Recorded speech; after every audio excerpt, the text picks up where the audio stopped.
Here we've got Google Pixel 6, and let me show you how to locate IMEI and serial numbers of this device.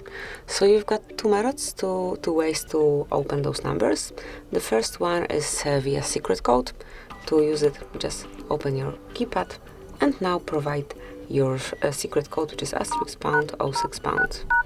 And as you can see right here, you've got device information, which includes IMEI and serial number. Tap on OK to close it. And then you can also reach both numbers via settings. To do it, just open the settings, which are here.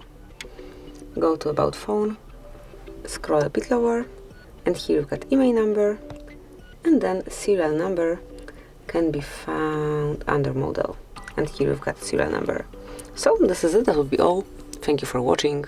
Please subscribe our channel and leave the thumbs up.